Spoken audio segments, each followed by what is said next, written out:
Class 7 chapter 5 exponents.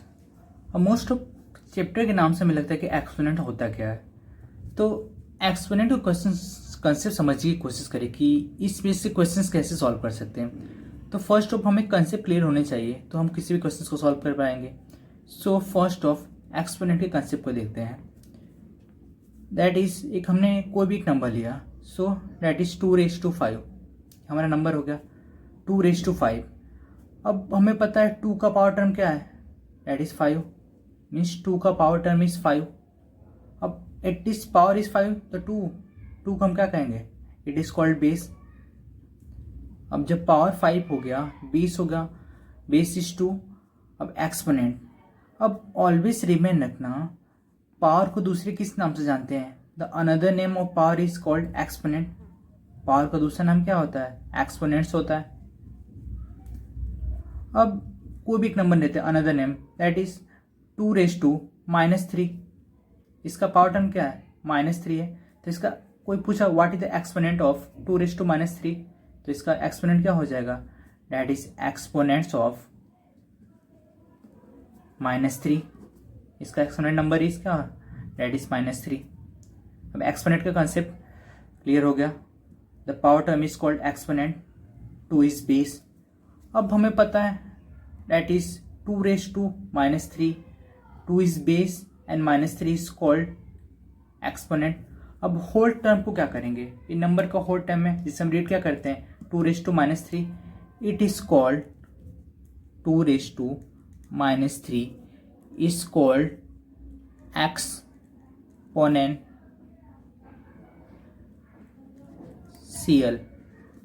It is called exponential form.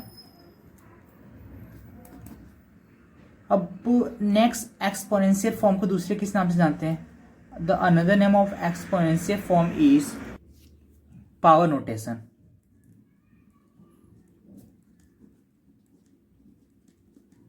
अब हमें पता चला that is whole number is called exponential form, exponential form. The power number is called exponents and number is called base. इस base पे अब इसको general form में लिखना हो, मीन्स जनरल नंबर मीन्स एक सिंपल नंबर में लिखना हो तो हम इसको कैसे किसी नंबर को लिखते हैं। अब हमने सबसे पहले एक वेरिएबल लिया, किसी भी टाइप का हमने वेरिएबल लिया, that is a divisible by b, किस फॉर्म में, फ्रैक्शंस फॉर्म में। इसका whole term is n is called exponent. अब जब भी ब्रैकेट ओपन होगा so a exponent n and b exponent n, means exponent a के साथ भी मर्ज होगा, एक्सपोनेंट b के साथ भी मर्ज होगा। अब इसको हम एग्जाम्पल के बेस पे लेते हैं, मीन्स कोई भी एक नंबर लेके कंसेप्ट हमें क्लियर हो सके। सो 5 डिविजिबल बाई 4 हमारे फ्रैक्शंस फॉर्म का एक नंबर हो गया। अब हमारा एक एक्सपोनेंट नंबर इज 2। अब इसको ब्रैकेट ओपन करेंगे तो 5⁻² एंड 4⁻²। पॉसिबल है, यस। इसका सॉल्यूशन करें तो 5 कितने टाइम्स है, 2 टाइम्स है, क्योंकि पावर टर्म क्या है इसका, exponent number 2 that is 5 × 5। Answer 4 कितने टाइम्स है, 2 टाइम्स, द पावर टर्म क्या है इसका 2 दैट इज 4 × 4। 5 5 जा 25 एंड 4 4 जा 16। इस बेस पे एक्सपोनेंट नंबर क्या होता है, जितना एक्सपोनेंट नंबर होता है वो बेस नंबर उतने टाइम्स मल्टीप्लिकेटिव में जाता है। अब इसी के बेस पे एक्सपोनेंट का हमने कंसेप्ट देखा। अब नेक्स्ट कंसेप्ट हम देखते हैं एक्सपोनेंशियल फॉर्म के concept. Next concept is exponential form.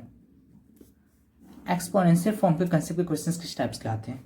अब हमारे पास कोई एक नंबर है -32 डिविजिबल बाय 243। अब एक्सपोनेंशियल कैसे नंबर होते हैं, जिसका होल पावर टर्म में गिवन हो, that is a divisible by b whole power n। इस टाइप्स के जितने नंबर्स होते हैं किस फॉर्म के होते हैं, एक्सपोनेंशियल फॉर्म वाले होते हैं। अब फर्स्ट ऑफ इसका हमें पावर नंबर पता होना चाहिए तो हम इसको कन्वर्ट कर पाएंगे। पावर नंबर फाइंड करने के सबसे पहले हम क्या करना पड़ेगा, इसका फैक्टर करना पड़ेगा। 32 का फैक्टर कैसा होगा, एलसीएम बेस पे होगा। फर्स्ट ऑफ हम क्या करेंगे, दैट इज 32 का हम एलसीएम फाइंड करते हैं। सो 2 1 जा 2, 2 6 जा 12, 2 8 जा 2 4 जा 2 4 जा 8, 2 2 जा 4, 2 1 जा 2। टोटल कितने फैक्टर नंबर आए? 5 and 1, that is 2 into 2 into 2 into 2 into 2। Total 32 के कितने फैक्टर हुए? 5। सेम 243 का हमें फैक्टर फाइंड करना पड़ेगा। सो डैट इज सेम इसका एलसीएम फाइंड करना पड़ेगा 243 का। Last number is unit number is 3, तो 3 से डिवाइड होगा। 3 8 जा 24, 3 1 जा 3, 3 2 जा 6, 3 7 जा 21, 3 9 जा 3 3 जा एंड लास्ट 3 1 जा। मीन्स 3 के भी टोटल कितने नंबर आए? 5 1 2 3 4 and 5। Also same, that is 3 into 3 into 3 into 3 into 3। अब 32 का भी टोटल कितने फैक्टर है? 5। 243 के भी टोटल कितने फैक्टर है? 5। इस बेस पे डैट इज माइनस है 32, that is -2 raise to 5। 5 is exponent and 2 is base. Also same 3 raise to 5, 5 is exponent number, another number is power. अब हमें लिखना है किस फॉर्म में? A divisible by B whole power N, that is -2 divisible by 3 whole power 5। इस base पर हम इसका एक्सपोनेंशियल फाइंड कर सकते हैं किसी भी नंबर का। किसी फाइंड करने के सबसे पहले हमने क्या किया? इसका फैक्टर किया। फैक्टर करने के बाद टोटल फैक्टर नंबर का हमने एक्सपोनेंट नंबर निकाला। मीन्स टोटल कितने पावर है। इस बेस पे एक्सपोनेंट पावर निकालने के बाद हमने होल पावर कर दिया, क्योंकि दोनों के नंबर क्या है? सेम है। Third, reciprocal race of a rational number. अब हमें पता है व्हाट इज द रेसिप्रोकल। अगर हमारे पास कोई भी नंबर गिवन है, numerator denominator means fraction number given है, हम इसका रेसिप्रोकल क्या करेंगे? तो इसका अपोजिट हो जाएगा, dash denominator divided by numerator means सीधे अपोजिट। अब इसको किसी फ्रैक्शंस के नंबर के फॉर्म में ले जाते हैं, दैट इज 5 डिविजिबल बाई 4। अब इसका हम रेसिप्रोकल करेंगे तो क्या हो जाएगा? 4 डिविजिबल बाई 5। मीन्स रेसिप्रोकल करने के बाद किसी भी नंबर क्या हो जाता है? अपोजिट हो जाता है। अब इसी नंबर को हम किस फॉर्म में लेते हैं? वेरिएबल के फॉर्म में लेते हैं। तो all alphabetic number is called variable, हमें पता है, that is A divisible by B. अगर इसका रेसिप्रोकल करें तो क्या हो जाएगा? That is B divisible by A. हमारा पॉजिटिव नंबर था, सीधे अपोजिट हो गया। न्यूमरेटर का पार्ट डिनोमिनेटर में चला गया और डिनोमिनेटर का पार्ट कहाँ चला गया? न्यूमरेटर में चला गया। सेम कंसेप्ट, एक नंबर हमारे पास गिवन है A divisible by B whole inverse. अब होल इनवर्स गिवन है तो फर्स्ट ऑफ ब्रैकेट ओपन करेंगे, तो ब्रैकेट ओपन होने के बाद that is A inverse and second is B inverse. Also A inverse, इसका सॉल्यूशन करेंगे तो that is A divisible by 1 divisible by A. इसका सॉल्यूशन करेंगे तो that is 1 divisible by B. यही माइनस को हमें प्लस में कन्वर्ट करना पड़ेगा ना। तो so same process, first number is going to fourth number and second number is going to third number. So first is A into B, that is B, and 1 into B is B and A into 1 is A हो जाएगा। अब हमने देखा A divisible by B whole inverse, इसका reciprocal क्या आया? that is B divisible by A। इससे कुछ क्वेश्चंस देखते हैं कि हमें कंसेप्ट समझ में आए। अब हमने एक क्वेश्चंस लिया, कोई भी एक नंबर ले लिया हमने, that is our number is -5 divisible by 4। अब हमारे पास इसका रेसिप्रोकल गिवन है और रेसिप्रोकल इज 10। हमें इसका क्या फाइंड करना है? रेसिप्रोकल फाइंड करना है। अब रेसिप्रोकल फाइंड करना है तो हमारे पास एक फ्रैक्शंस नंबर भी गिवन है, एक्सपोनेंट नंबर भी गिवन है।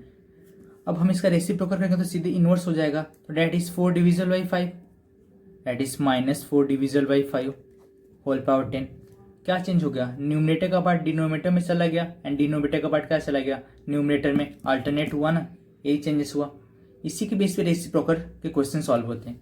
अब नेक्स्ट कुछ कंसेप्ट देखते हैं इन सभी के। अब नेक्स्ट, लॉ ऑफ एक्सपोनेंट्स की लॉ कितने टाइप्स के होते हैं? लॉ को कहे तो टाइप्स कितने होते हैं? अब law of exponents, means low क्या हो गया, एक टाइप्स के फॉर्मूले हो गए कि इसी फॉर्मूले के बीच पे हमारे क्वेश्चन सॉल्व होंगे। अब किसी भी क्वेश्चंस को सॉल्व करने के लिए उसके फॉर्मूले जरूरी है। सो फर्स्ट ऑफ सारे कंसेप्ट को फॉर्मूले देखते हैं कि फॉर्मूले का कंसेप्ट आया कैसे। अब हमारे पास एक नंबर है that is a divisible by b, the exponent number is m into a divisible by b, exponent number is n। अब हमारे पास नंबर गिवन है a divisible by b power of m into a divisible by b power of n। जब भी multiplicative term में गया तो always किस फॉर्म में होगा, एडिशन में। क्या एडिशन में होगा, उसका पावर टर्म एडिशन में कन्वर्ट होगा। अब दोनों का बेस देखिए तो बेस तो सेम है, दोनों का बेस क्या है 10, ए डिविजिबल बाई बी है, सो ए डिविजिबल बाई बी। अब सेम है, इससे हमने इसको क्या किया, कॉमन निकाल लिया, तो A divisible by B is common number. Power term देखे तो m n is power number, so m plus n। अब मल्टीप्लिकेटिव रहेगा तो ऑलवेज किस में होगा, एडिशन टर्म में होगा। क्या एडिशन होगा, इसका पावर नंबर एडिशन फॉर्म में कन्वर्ट होगा। Next concept is a divisible by b power of m division a divisible by b power of n। और यहाँ फर्स्ट में मल्टीप्लिकेटिव था, सेकंड में डिवीजन। अगर डिवीजन टाइप के क्वेश्चंस आएंगे तो कौन से फॉर्मूला अप्लाई करेंगे, यहाँ भी बेस सेम है दोनों का, सिर्फ क्या है पावर टर्म डिफरेंट है। Also a divisible by b, जब भी डिवीजन होगा तो क्या हो जाएगा, सब्ट्रैक्शन का symbol means negative symbol, that is m minus n। Multiplicative रहेगा तो positive symbol is addition, and division रहेगा तो क्या होगा, निगेटिव सिंबल इज माइनस। यहाँ तक कंसेप्ट। इसी के बेस पे कुछ और क्वेश्चंस देखते हैं। अब फर्स्ट लो था हमारा multiplicative, means a divisible by b power of m into a divisible by b power of n। ये हमारा फर्स्ट फॉर्मूला था। उस बेस पे इसमें भी बेस सेम है दोनों का, तो बेस कॉमन हो जाएगा, that is 3 divisible by 4, m plus n, m is 7 and n is 5, so that is 3 divisible by 4, 7 plus 5 is 12। हमारा एक्सपोनेंशियल फॉर्म में कन्वर्ट हो गया। सेम कंसेप्ट, दोनों का बेस क्या है क्वेश्चन नंबर सेकंड में सेम है, तो कॉमन ले लेंगे दोनों को, that is -2 divisible by 5, number m and n। Multiplicative तो किसका सिंबल यूज करेंगे, पावर में प्लस का, सो 11 plus 4, so -2 divisible by 5, 11 plus 4 is क्या हो जाएगा 15। अब मल्टीप्लिकेटिव था। नेक्स्ट कंसेप्ट किसका फॉर्मूला था हमारा, लो में डिवीजन का, तो नेक्स्ट कंसेप्ट इज, अब डिवीजन टाइप के क्वेश्चंस होंगे, that is 7 divisible by 5 division by 7 divisible by 5, that is power of 5।